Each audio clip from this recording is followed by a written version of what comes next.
కూడా ఒక కొద్ది నిమిషాలు మీ టైంలో ఇస్తే నేను ఎక్స్ప్లెయిన్ చేస్తా. మీరే ఆలోచన చేయమని చెప్పి కూడా మిమ్మల్ని అందరినీ కూడా నేను కోరుతా ఉన్నా. ఇంత దుర్మార్గపు పని చేయగలుగుతారా ఎవరైనా? చేయడం ధర్మమేనా అని అందరూ ఆలోచన చేయమని అడుగుతా ఉన్నా. ఎందుకనంటే కారణం ఏమిటనంటే, ఈరోజు తిరుమలకు స్వామివారికి వచ్చే ఈ నెయ్యి, ఈ తిరుమలకు వచ్చే ఈ నెయ్యి చంద్రబాబు నాయుడు గారు అన్న మాటలు, దీనికి సంబంధించి ఈ నెయ్యిలో కల్తీ జరిగింది అంటూ తాను అన్న మాటలు నిజంగా ఎంత దారుణమైన మాటలు అంటే, నాశరికమైన ఇంగ్రీడియంట్స్ వాడారని, తిరుపతి లడ్డులో యానిమల్ ఫ్యాట్ గీక్ బదులు వాడినారని, ఇదే పెద్ద మనిషి చంద్రబాబు నాయుడు ముఖ్యమంత్రి హోదాలో ఉంటూ ఒక ముఖ్యమంత్రిగా తాను మాట్లాడిన మాటలు ఇవి.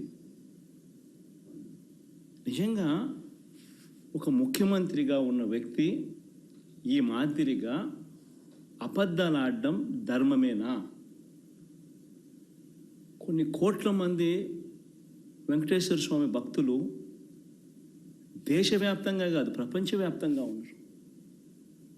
వారందరి మనోభావాలను ఆడుకోవడం ధర్మమేనా? నిజంగా అసలు ప్రొసీజర్ ఏంది, ప్రక్రియ ఏంది, ఎలా జరుగుతుంది అన్నది నిజంగా కూడా అందరూ ఒక్కసారి ఆలోచన చేయాలి. ఈరోజు ఈ నెయ్యి సప్లై చేసే ఈ కార్యక్రమం ఏదైతే జరుగుతూ ఉందో, ఇదేదో కొత్తగా జరిగే కార్యక్రమం కాదు. ఇది ప్రతి 6 నెలలకు ఒకసారి ఇది రొటీన్గా రెగ్యులర్గా జరిగే కార్యక్రమం. ప్రతి 6 నెలలకు ఒకసారి ఆన్లైన్లో టెండర్లు పిలుస్తారు. ఆ ఆన్లైన్లో పిలిచిన టెండర్లకు ఆధారంగా కంపెనీలు కోట్ చేస్తాయి.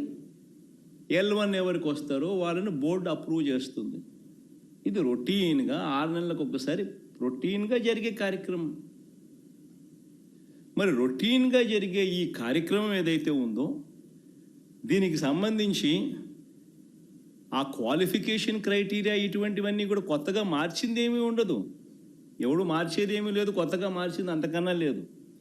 ఎప్పటి నుంచో జరుగుతున్న ఈ క్వాలిఫికేషన్ క్రైటీరియా తిరుమల తిరుపతికి సంబంధించిన వెంకటేశ్వర స్వామికి సంబంధించిన లడ్డు అనేది ఎంత ప్రసిద్ధి కాంచిన లడ్డు అంటే, దానికి సంబంధించిన లడ్డు తయారీలో వాడే ఈ నెయ్యి కానీ వాడే ఇంగ్రీడియంట్స్ కానీ ఇవన్నీ కూడా దశాబ్దాలుగా జరుగుతూ ఉన్నాయి. ఇవన్నీ ప్రొక్యూర్మెంట్ ప్రాసెస్ అనేది ఇదేం కొత్తగా ఎవడు వచ్చి చేసేది ఏమీ లేదు, ఎవడు కొత్తగా దాంట్లో ఏలు పెట్టేది లేదు.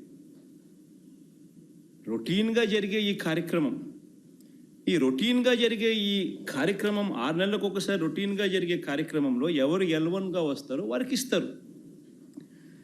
మరి ఎవరు సప్లై చేసినా కూడా, మరి ఎవరికి L1గా వస్తారు, ఎవరు సప్లై చేసినా కూడా వాళ్ళు ప్రతి ఒక్కరూ కూడా వారు సప్లై చేసిన ప్రతి ట్యాంకర్తో పాటు, వెరీ ఇంపార్టెంట్ ఈ పాయింట్, వాళ్ళు సప్లై చేసిన ప్రతి ట్యాంకర్ నెయ్యితో పాటు వాళ్ళు NABL సర్టిఫై చేసిన సంస్థ నుంచి, అంటే NABL అంటే నేషనల్ అక్రెడిటేషన్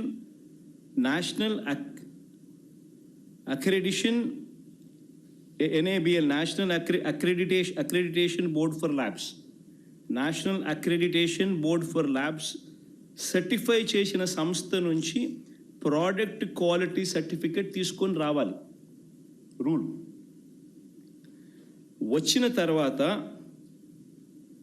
ఇక్కడ TTDలో ఆ ట్యాంకర్లో నుంచి 3 శాంపుల్స్ తీసుకొని 3 రిపోర్ట్స్ పాస్ కావాలి. ఇది రొటీన్ ప్రాసెస్, కంపల్సరీ ప్రాసెస్. జరిగిన ప్రసాదంలో జరిగిన కల్తీ గురించి ఈరోజు గవర్నర్ గారిని కూడా కలవడం జరిగింది. గవర్నర్ గారికి వివరంగా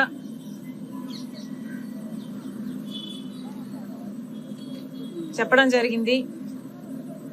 ఎంతో మంది, కోట్ల మంది తెలుగు ప్రజలే కాదు, భారతదేశంలో ఉన్న ఎంతో మంది భక్తుల మనోభావాలకు సంబంధించిన విషయం, వారి సెంటిమెంట్స్, వారి ఇమోషన్స్, వారి ఫెయిత్కు సంబంధించిన విషయం. ఏ మతమైనా గొప్పదే, ఏ ధర్మమైనా గొప్పదే, ఏ ధర్మాన్నైనా ఏ మతాన్నైనా గౌరవించాల్సిన అవసరం మనందరికీ ఉంది. అలాంటిది ఈరోజు కోట్ల మంది ప్రజలకు ఇది ఎఫెక్ట్ అవుతుంది అంటే ఆలోచిస్తే కూడా బాధేస్తుంది. రెండే విషయాలు చాలా స్పష్టంగా కనిపిస్తున్న విషయాలు. దీంట్లో ఒకటి, నేషనల్ డైరీ డెవలప్మెంట్ బోర్డు ఒక శాంపుల్ను తీసుకొని దాన్ని పరిశీలన చేస్తే దాని రిపోర్టులో తేలిన విషయం ఏమిటి అంటే, ఘీలో ఉన్న పదార్థాలు తయారు చేసే fish oil, beef tallow, pork fat కూడా ఉంది అని. NDDB, national dairy development board చెప్పిన రిపోర్టు ఇదైతే, ఇంకొక అంశము, వీళ్ళు కొనుగోలు చేసిన నెయ్యి రేటు. నైవేద్యానికేమో 1600 రూపాయలు ఖర్చు పెట్టారట, కానీ లడ్డూలు తయారు చేసి నెయ్యి కోసం మాత్రం 320 రూపాయలు మాత్రమే ఖర్చు పెట్టారట. 320 రూపాయలు మాత్రమే ఖర్చు అయ్యే నెయ్యికి, అలాంటి టెండర్కు వీళ్ళు ఓకే చెప్పడం అంటే, అది కూడా పక్కన నైవేద్యానికి వాడే నెయ్యి 1600కు ఓకే చెప్పి, మరి 300 రూపాయలకే, 320 రూపాయలకే వాళ్ళు సప్లై చేస్తున్నది నెయ్యి, నూనె, నీళ్ళ, క్రూడ్ ఆయిల్, ఏమి సప్లై చేస్తున్నారు అన్న కనీసం ఇంగితం లేకుండా ఆ టెండర్లు ఓకే అయిపోయాయి, ఆ సప్లై మొదలైపోయింది.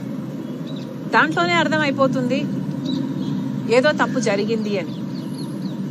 ఈ రెండు విషయాలు ఇంత స్పష్టంగా కనిపిస్తున్నాయి.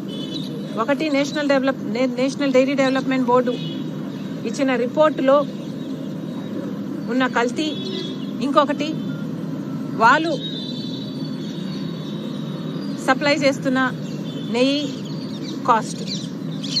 ఈ రెండు విషయాలు పరిశీలన చేస్తే తప్పు జరిగింది అన్న విషయం స్పష్టం అవుతుంది. కానీ జగన్మోహన్ రెడ్డి గారి ప్రభుత్వంలో ఈ సప్లయర్లు ఏ సప్లయర్లను అయితే వాళ్ళు చూస్ చేశారో, ఏ టెండర్లను అయితే వాళ్ళు ఓకే చేశారో, అవే టెండర్లు, అవే సప్లయర్లు ఇచ్చిన శాంపుల్స్ ప్రకారం వచ్చిన రిపోర్టు వల్ల ఇది తప్పు అని తెలిస్తే, మరి చంద్రబాబు గారు ఈ విషయం తెలిసింది 23 జూలై అయితే దాదాపు 2 నెలల పాటు ఎందుకు ప్రజలకు చెప్పలేదు అన్నది అర్థం కాని విషయం.